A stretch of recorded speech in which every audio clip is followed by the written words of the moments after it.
tenemos que ir con entrevista en estos momentos. Vamos a cambiar por momento la agenda porque estamos ya en la línea telefónica con un especialista. Es el director del programa de Auditoría Ciudadana y Gobierno Abierto de Proética, Carlos Arroyo, a quien le damos la bienvenida. Buenos días. Buenos días, Mariluz. Buenos días, Miguel. ¿Qué tal? ¿Cómo están?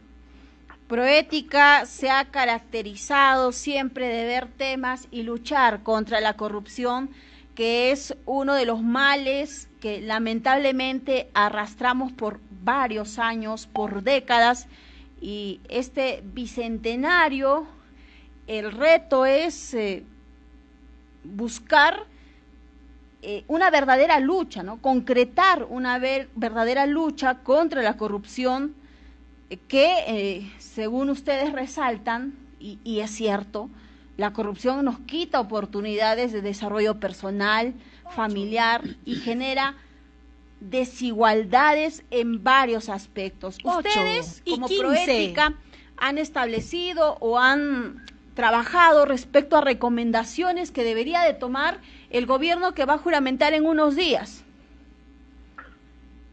Así es, María Luz. Nosotros estamos promoviendo 10 puntos que nos parecen estratégicos para la lucha contra la corrupción, sobre todo porque este es un tema que está quedando pendiente, al igual que la emergencia sanitaria, ¿no?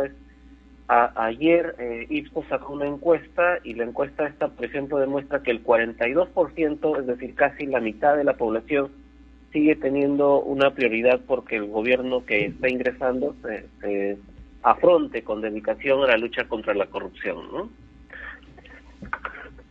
¿Cuáles son estos 10 puntos? ¿Sobre qué tratan? En comienzo creemos nosotros que, por ejemplo, se debe reimpulsar el tema de la reforma del servicio civil, ¿no? Hay una ley del servicio civil que es nueva, que está buscando que haya meritocracia, y eso es importante para que personas que realmente deban estar en los cargos con las capacidades y con las potencialidades que puedan ejercerlos con una función con ética, se fortalezca. Lo otro que tiene que ver es con la protección a denunciantes. Entenderás que la corrupción no solamente ha permeado a las compras, que también es otro tema de riesgo, sino que también, sobre todo en la zona amazónica o en las comunidades, a través de otros actos ilícitos como la tala ilegal o la minería ilegal, que están vinculados a temas de corrupción, han habido asesinatos contra líderes indígenas, y es algo que preocupa. Por tanto, el gobierno también debe estar atento a ese tema. Hay cosas que se deben vigilar, como el tema del financiamiento político, el tema de mejorar las contrataciones públicas. Y estos son temas que se deben fortalecer, no es lo mismo que la transparencia. La transparencia, pese a que tenemos una legislación bastante antigua, ya va a cumplir más de 15 años, es una ley que no se cumple al 100%. Entonces, el nuevo gobierno tiene un principal rol de ejercer en este sentido una serie de recomendaciones que son las que te estoy planteando y que deberían asumirlas desde el primer día de mandato, ¿no?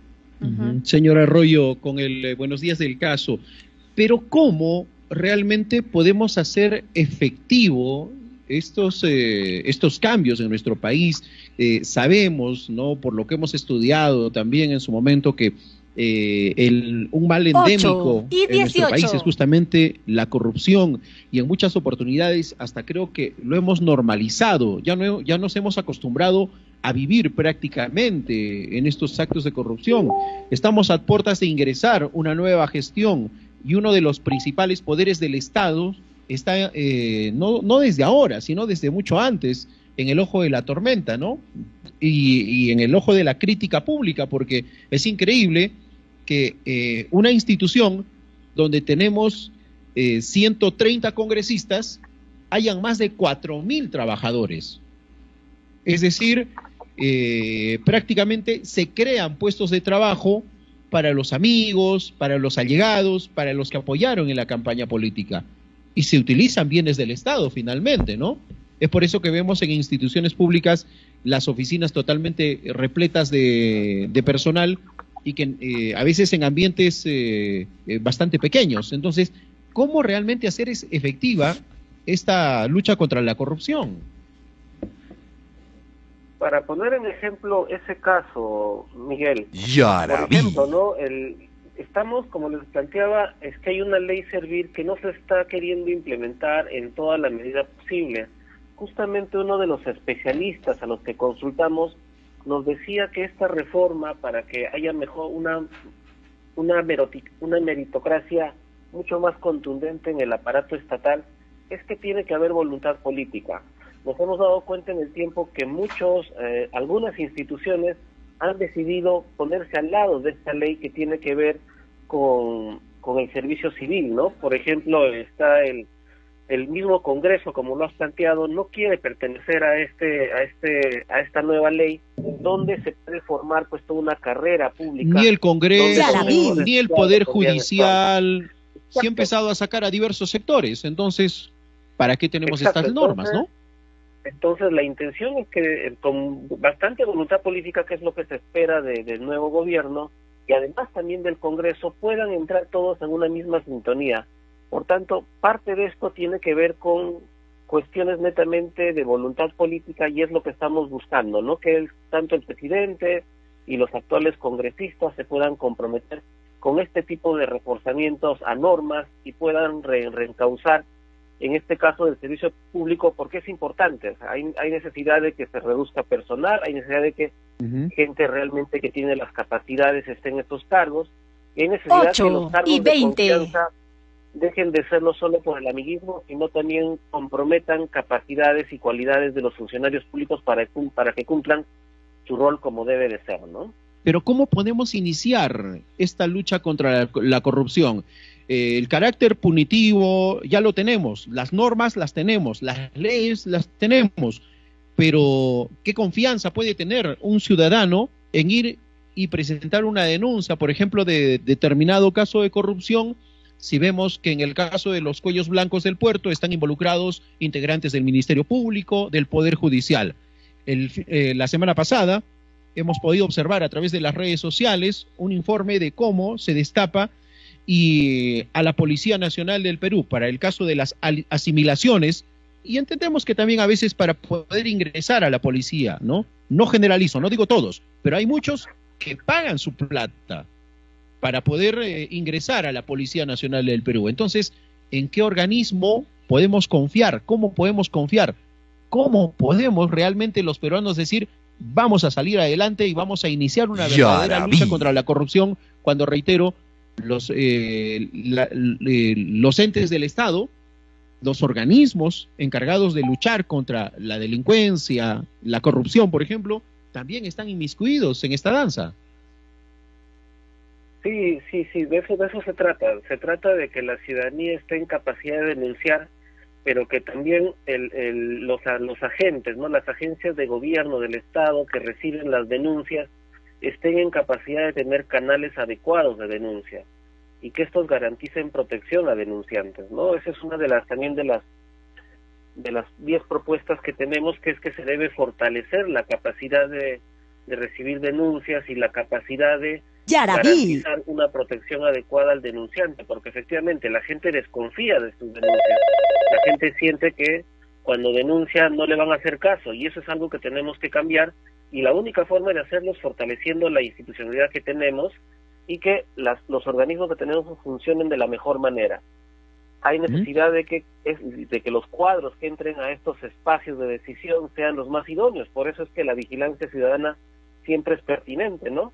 O sea, para ponerlo en claro, ahorita nos preocupa mucho que la situación de los dinámicos del centro tenga mayor capacidad de intervención dentro de lo que es gobierno, y lo que creemos es que el señor Castillo debería deslindar, ¿no?, de ese tipo de compañías o personajes que puedan manchar 8 y 23 su gobernanza, porque hay necesidad de entrar con nuevos brillos, con nuevos lustros, con gente capaz, que esté en capacidad de asumir roles que empiecen a generar ese tipo de reformas que se han ido proponiendo durante la campaña política, ¿no? En eso tiene usted mucha razón, ¿no? Y permitir que el señor Vladimir Cerrón diga o mencione ya quién podría ser el próximo presidente del Consejo de Ministros, quiénes encabezan, quiénes van a liderar las comisiones de transferencia, de cargo, eso preocupa un poco. Señor Arroyo, tenemos una llamada telefónica, vamos a escuchar también a ver a nuestros oyentes qué tienen que decir sobre este tema, sobre la agenda anticorrupción en el Perú. ¿Qué tal? ¿Cómo está? Muy buenos días a la persona en línea. Gracias por escucharme y buenos días. La verdad, señor, no tenemos que decir qué se puede hacer o ya está hecho, no. El señor debe alcanzar una propuesta ya lista, preparada, cómo debe ser el sentido, cómo debe funcionar tal o cual organismo, porque no podemos estar hablando sobre lo pasado. Hay algo nuevo, hay esperanzas nuevas para el 50% de la población peruana. Entonces, la propuesta, señores, hay que corregir así, así, el candidato debe tener tales y tales cualidades, pero si vamos a hablar que ya fue, no, ya no estamos perdiendo el tiempo, discúlpeme, pero hay que proponer para que se pueda ejecutar la cosa que sea. La ley civil está de hace años, ya 10 años creo, y sin embargo no funciona. ¿Por qué? Porque somos negligentes, porque las autoridades, las personas encargadas, las personas que tienen preparación, cultura y conocimiento, se quedan ahí en propuestas, pero no las alcanzan al gobierno.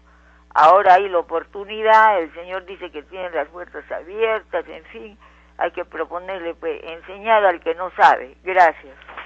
Muchas gracias por su participación. En ese sentido, señor Arroyo, entiendo que Proética ya tiene esta agenda anticorrupción, ¿no es cierto? Y los ciudadanos pueden ingresar para poder conocer un poco más acerca de ella y es más, hasta plantear preguntas también. Sí, nosotros nos hemos dado un espacio para plantear estos 10 temas como una situación actual que es una prioridad que debiera asumir el gobierno, y le decía no solamente el gobierno ejecutivo, sino también el del Congreso, y al mismo tiempo hemos hecho una consulta a una serie de especialistas en cada uno de los temas, ¿no? Para el sistema de control, para el tema de transparencia, para el tema de protección de denunciantes, para el tema de contrataciones públicas, y ellos han lanzado una serie de indicaciones de cuáles son las tareas pendientes y qué cosas se podrían hacer. Nosotros invitamos a la ciudadanía, ¿no?, que puedan seguirnos por nuestras redes sociales y ver unos pequeños videos que hemos lanzado, donde van a encontrar y van a poder visibilizar cuáles son esas propuestas y cuáles son esas tareas pendientes que nos gustaría que asuman con todo rigor quienes están asumiendo el gobierno desde el día 28. Confiemos en que en algún momento se pueda realizar una reforma dentro de nuestro país, y hablamos de una reforma integral en todos los aparatos de gobierno, ¿no? Porque sabemos que hay una serie de deficiencias. Hay cosas buenas que se están haciendo, hay cosas positivas, sí, no lo vamos a negar, pero se tienen que mejorar. ¿Sí? Señor Carlos Arroyo, ¿algo más para puntualizar? Sin duda, no es que no se esté avanzando en las cosas, ¿no? Por ejemplo, hay una situación permanente de qué hacemos con la corrupción, y lo real es que si no planificamos, si no tenemos dirigidas políticas públicas también en materia anticorrupción, poco es lo que vamos a poder hacer.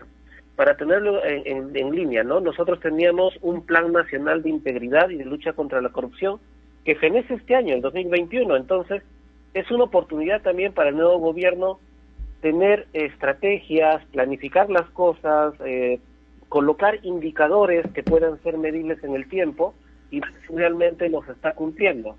Y eso implica fortalecer la Secretaría de Integridad Pública, que pertenece al Ejecutivo, y quien es quien delinea las políticas anticorrupción en el país.